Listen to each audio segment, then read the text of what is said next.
Baik. Sambil menunggu mahasiswa yang lain bergabung, ya, saya ingin tanya kabarnya. Ya, Antonio, bagaimana kabarnya? Sehat-sehat ya semuanya? Sehat, Bu. Nah, puji Tuhan ya. Semoga ya dalam kondisi yang masih tidak menentu ini ya, kita sedang masih menyelenggarakan perkuliahan secara online. Ya, semoga teman-teman semua dalam kondisi yang baik dan sehat. Ya, pada pagi hari ini ya, di pertemuan yang ke-9 mata kuliah kesehatan dan keselamatan kerja. Ya, sebelum kita mulai, izinkan saya untuk membagikan atau share materinya. Oke, apakah sudah terlihat? Sudah, Bu. Sudah, oke.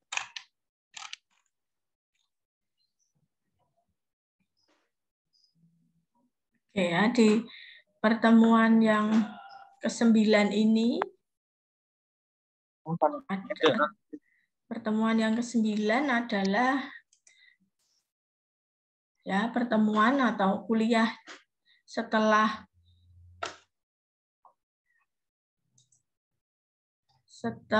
ujian tengah semester.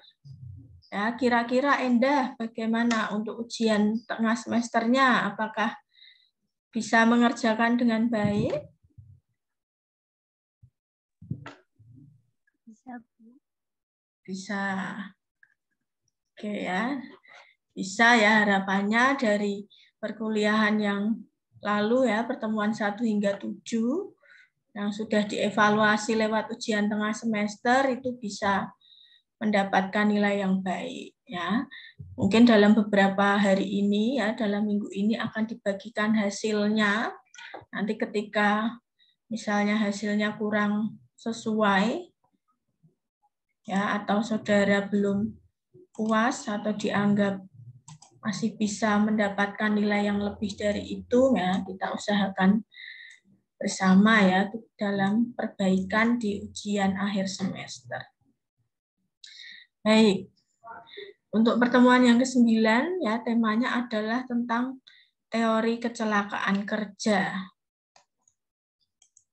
Ya.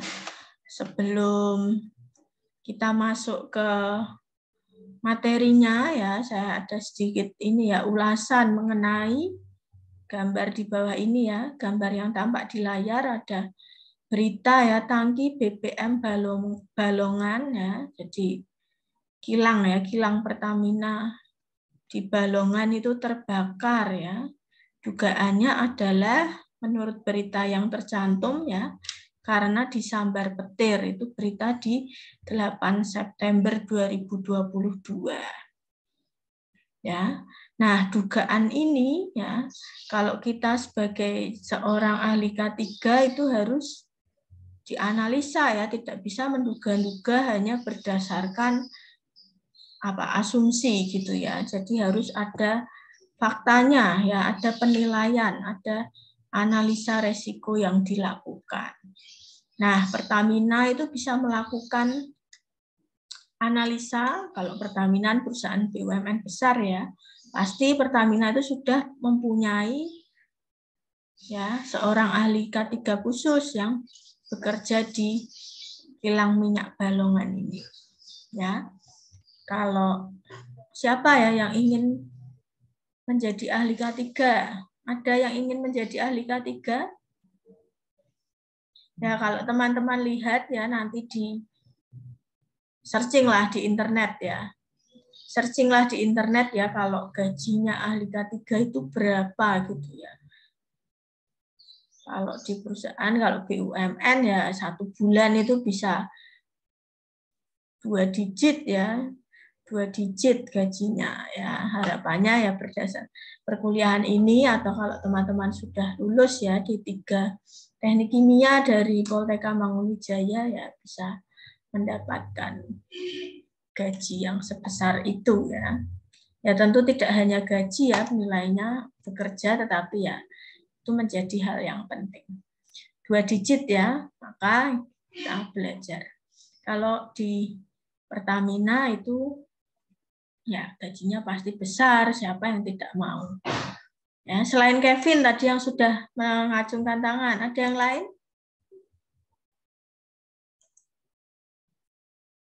Ya, teman-teman yang lain? Apalagi yang laki-laki ini ya pasti bisa nih kalau jadi seorang ahli K3 yang mumpuni. Oke, ya, saya lanjutkan.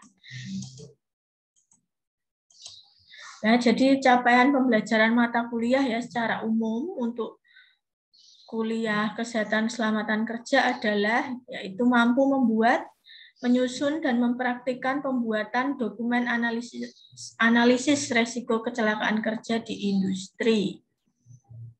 Ya, tadi misalnya menganalisa kecelakaan kejadian kebakaran di Pertamina Balongan. Nah, itu goalnya di sana.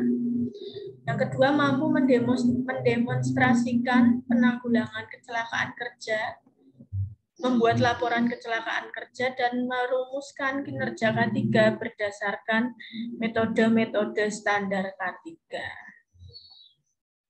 Ya, jadi misalnya ada nanti ya di pertemuan yang ke-12 atau 13 itu ada simulasi penanggulangan kebakaran. Ya, simulasi baik pencegahan maupun penanggulangan kebakaran. Ya, harapannya ketika lulus nanti teman-teman sudah bisa ya mempraktekkan penanggulangan kebakaran di tempat kerjanya masing-masing. Subjek PMK ya yang akan menaungi atau merangkum dari mata kuliah pertemuan yang ke-9 ini adalah mampu mengklasifikasikan dan merumuskan penyebab terjadinya kecelakaan kerja serta merancang skema pengendaliannya. Ya. Kalau sudah tahu klasifikasinya, ya, tahu penyebabnya, ya, yang harus dilakukan selanjutnya adalah merancang skema pengendalian. Ya, untuk topiknya ya di sub CPM keempat ada 4 ya, yaitu teori domino. Ya, jadi teori yang mendasari bagaimana kecelakaan kerja itu bisa terjadi ada 2, teori domino dan teori gunung es. Kemudian ada piramida kecelakaan dan hierarki pengendalian resiko. Nah, sebelum masuk ke keempat topik yang di atas ya, kita belajar dulu ya review mengenai dasar K3. Ada yang namanya bahaya atau hazard. Ya, coba saya ingin dengar dari siapa ya? Ada Leoni. Ya, Leoni, kira-kira bahaya yang mungkin dihadapi ya. Bahaya yang mungkin dihadapi ketika misalnya Leoni bekerja di laboratorium kimia. Kira-kira bahayanya apa? Atau yang dikategorikan kondisi bahaya itu seperti apa? Leoni. Bisa dibuka dulu apa? Di-unmute dulu.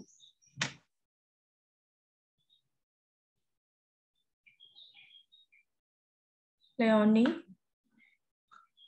Suara saya terdengar?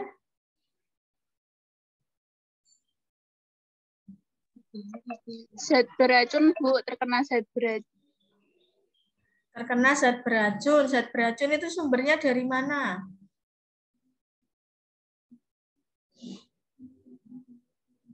Zat kimianya itu, Bu. Zat kimia ya, atau bahan-bahan kimia yang digunakan ya. Ya betul ya, bahan-bahan kimia itu pada dasarnya adalah bahan yang beracun ya, berbahaya. Meskipun tidak semua bahan kimia itu dapat digolongkan sebagai B3. Betul, jadi bahaya, maksudnya yang bisa menimbulkan kondisi bahaya dalam laboratorium yang kalau di perkuliahan offline ya, setiap hari kita gunakan di lab, itu adalah bahan kimia. Kalau definisinya ya, hazard atau bahaya adalah sumber atau keadaan yang berpotensi terhadap terjadinya kerugian. Ya, jadi punya potensi kerugian. Kerugiannya bentuknya apa ya? Bisa cedera. Nah, cedera itu luka-luka ya di anggota tubuh. Kemudian ada penyakit akibat kerja, yakni sifatnya sistemik ya, menahun. Mungkin tidak satu kali bekerja langsung terkena penyakit tersebut ya, tapi karena akumulasi setelah beberapa bulan, beberapa tahun bekerja di kondisi yang berbahaya. Kerusakan harta benda ya, kerusakan lingkungan atau kombinasi dari ketiga kondisi berbahaya tersebut. Nah, lawan katanya bahaya itu adalah safe. Ya, safe itu bahasa Indonesianya aman atau selamat. Nah, saya mengingatkan lagi ya bahwa kondisi bahaya itu tidak bisa dihilangkan. Bahaya dan resiko itu tidak bisa dihilangkan. Yang ada adalah dikendalikan, atau yang bisa dilakukan adalah dikendalikan. Ketika dikendalikan, berhasil ya pengendaliannya, maka bisa tercipta kondisi yang aman atau selamat atau safe gitu ya. Nah, tadi ya kondisi bahaya itu bisa juga menurut tingkat-tingkat tertentu ya, digolongkan sebagai danger. Nah, danger adalah lawan dari aman atau selamat. Bahaya yang dikendalikan namanya aman, lawan katanya aman berarti danger.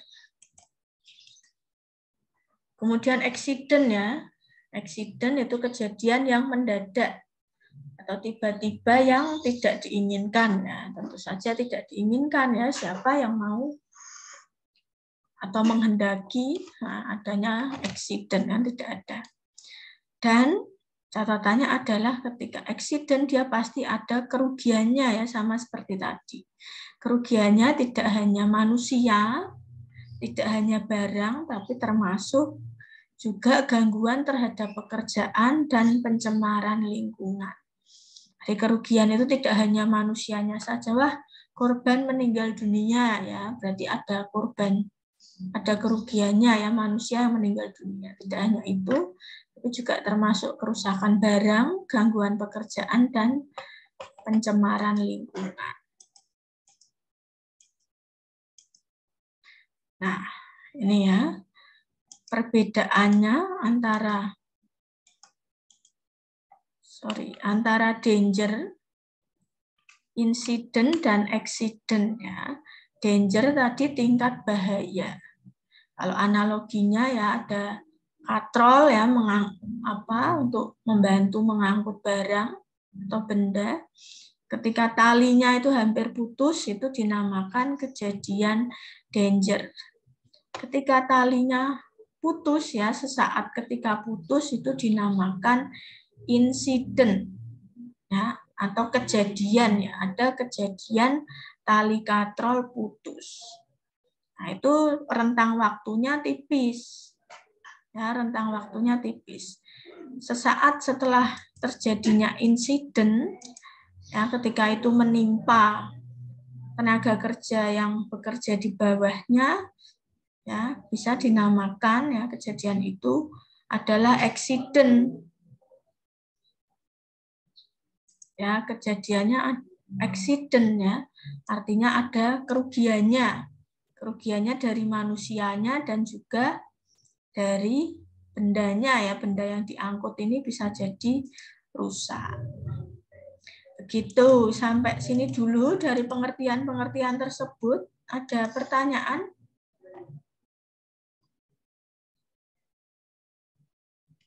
Tidak ada, Bu. Nah, belum ada. Yang lain? Oke. Kalau belum ada ya kita masuk ke materinya ya, pertemuan yang ke-9 yaitu teori kecelakaan kerja. Ya. Ada 2 teori ya yang bisa memberikan gambaran bagaimana kecelakaan kerja itu terjadi. Ya. Yang pertama adalah teori gunung es. Ya, teori gunung es. Ada yang tahu gunung es itu apa? Kevin.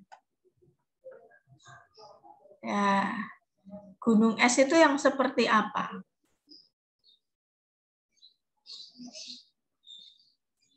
Kevin, di-unmute dulu. Halo? Ya, Bu. Ya, gunung es itu yang seperti apa? Pernah lihat film Titanic? Tahu. Ya, Pernah.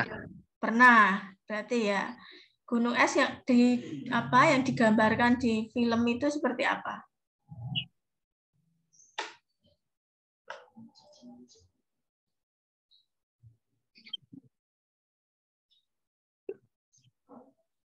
Loh, gimana? Oke, yang lain. Kevin yang malu-malu. Siapa? Rizal. Rizal? Iya, Bu.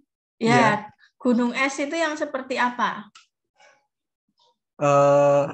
Yang terlihat jelas itu sedikit, yang nggak terlihatnya cukup banyak, Bu. Ya, bagiannya ya, bagian dari gunungnya itu ya. Ya, terima kasih Rizal. Betul ya yang dikatakan Rizal, bagus. Bahwa gunung es itu bagian dari gunung es yang tampak itu, yang tampak artinya yang di atas ya, di atas permukaan air. Itu sedikit ya, puncaknya hanya sedikit, tapi punggung gunungnya, badan gunungnya yang terendam atau terletak di bawah permukaan air itu jauh lebih besar ya kalau di persentase bagiannya. Ya. Berdasarkan definisi atau gambaran gunung es itu, ya, jadi kecelakaan kerja berdasarkan teori gunung es, maka kerugian yang timbul akibat adanya kecelakaan itu ada yang terlihat jelas, juga ada yang tidak terlihat dengan jelas. Ya, nah, nanti kita lihat kalau kecelakaan yang tidak terlihat dengan jelas itu apa saja ya kerugiannya. Nah, kemudian ada akibat dari kecelakaan kerja, ada kerugian langsung dan kerugian tidak langsung.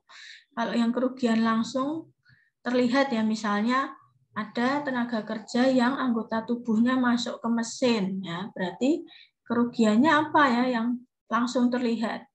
Orangnya merintih kesakitan, maka ada penderitaan pribadi. Nah, kalau itu ada korban meninggal, maka ada rasa kehilangan keluarga korban. Itu kerugian yang langsung terlihat. Kalau yang tidak tampak ya, atau berdasarkan teori gunung es itu adalah bagian yang badan gunungnya itu ada kerusakan material. Ya, tadi mesinnya rusak ya karena tadi human error ya. Kemudian hilangnya peralatan.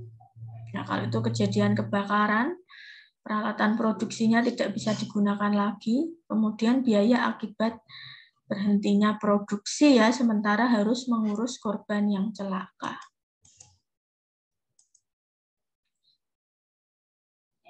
Nah, kalau berdasarkan itu ya, kerugian yang terbesar merupakan kerugian yang tidak tergantikan. Adalah dampak atau kerugian yang tak jelas terlihat namun berdampak jelas pada perusahaan, ya. Karena jenis kerugian ini adalah sesuatu resiko yang tidak dapat dialihkan ke perusahaan asuransi. Ya, misalnya kalau ada kecelakaan kerja, kemudian nanti diberitakan, ya, apalagi kalau perusahaannya itu bentuknya perusahaan terbuka, ya, PT, itu nanti akan apa? Misalnya sahamnya jadi turun, nah itu kan contoh kerugian yang tidak tampak. Ya. Kemudian ada selain itu ya metode untuk menentukan kecelakaan kerja itu ada 3 basic causes.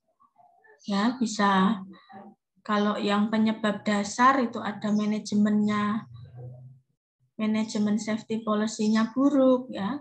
Kalau penyebab yang langsung itu ada unsafe act, unsafe condition ya.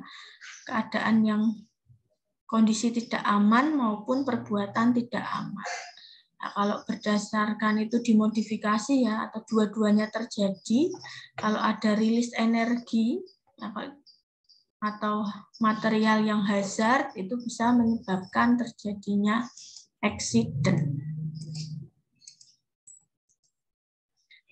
Nah, kalau teori domino ya, ada yang tahu kartu domino itu? Ya, kartu domino kalau diurutkan, diberdirikan, nah, kalau satu kartu jatuh maka akan menyebabkan kejatuhan ya atau kartu yang lain ikut jatuh. Nah, kartu dalam hal ini itu mewakili ya. Yang pertama lemahnya kontrol, ada sebab dasar, penyebab langsung, insiden dan kerugian. Ya. Contohnya ya kalau kerugian tadi mengulang ya ada manusia, alat, material dan lingkungan. Nah, ini contohnya ya ada gambar ya. Apa ini namanya? Ini ya apa muatan barang bisa menjatuhi manusia seperti itu. Nah itu termasuk kerugian manusia ya yang fatal. Kerugian peralatan, kerugian material dan lingkungan ya misalnya kejadian kebakaran. Penyebab dan akibat kerugian ya insiden itu ada tadi ya selain rilis energi, rilis bahan kimia ya. Misalnya ada kejadian menabrak, kemudian kejadian jatuh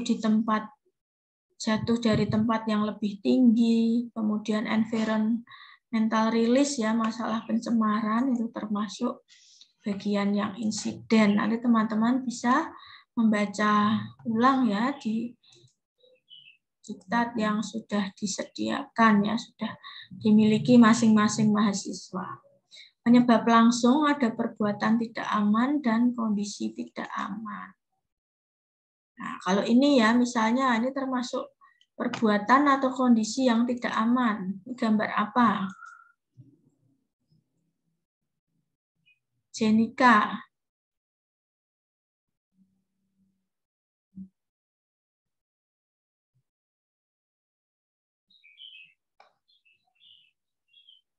Ya, silakan di-unmute dulu.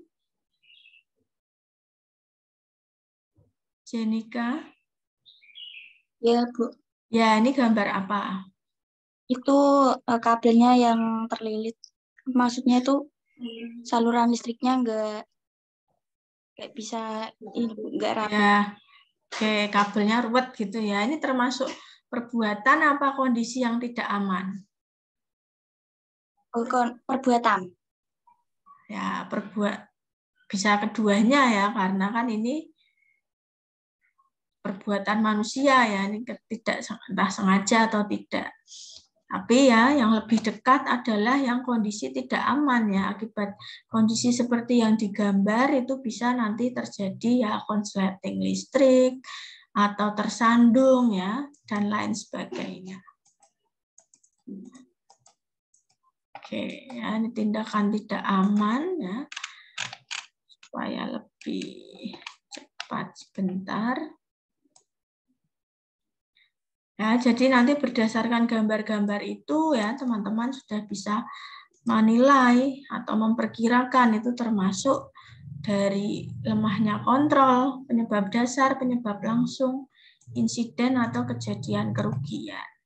Kalau basic causes ya penyebab dasar itu ada faktor pribadi ya dari segi manusianya dan faktor kerja atau perbuatannya. Ya, faktor kerja itu biasanya erat kaitannya dengan manajemen ya, manajemen perusahaan. Nah, ini ya semakin ke atas ya, semakin ke kiri itu akan semakin susah diperbaiki. Gitu. Lemahnya pengendalian. Nah, kemudian apakah kecelakaan bisa diramalkan ya? Jawabannya bisa.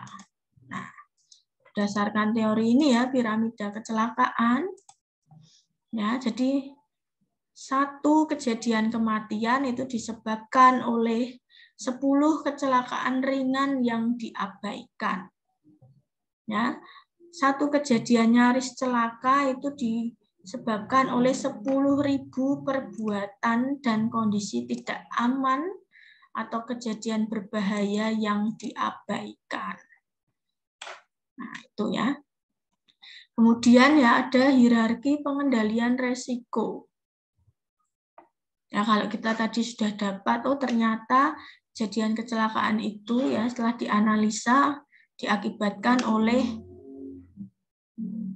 lemahnya kontrol. Maka resiko pengendalian apa yang bisa dilakukan ya? Eliminasi, substitusi, rekayasa teknis, rekayasa administrasi dan alat pelindung diri. Ya, jadi ini sifatnya hierarki ya, jadi harus dilakukan mulai dari hierarki yang paling atas.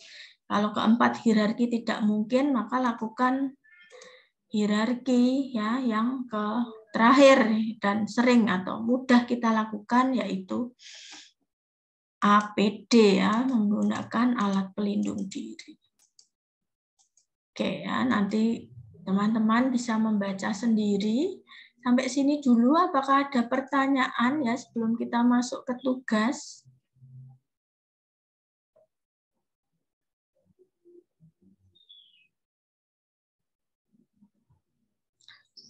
Oke, belum ada ya. Kalau tidak ada nanti pertanyaan atau hal-hal yang belum jelas bisa disampaikan di Moodle. Jadi pada siang hari ini ya, pagi hari ini kita sudah belajar ya mengenai teori kecelakaan kerja, kemudian tadi piramida kecelakaan, ya, piramida kecelakaan, ya, jadi bahwa kecelakaan kerja, resiko itu tidak bisa dihilangkan, tapi kecelakaan kerja bisa dicegah ya dengan menganalisa resiko berdasarkan teori-teori yang sudah kita pelajari tadi.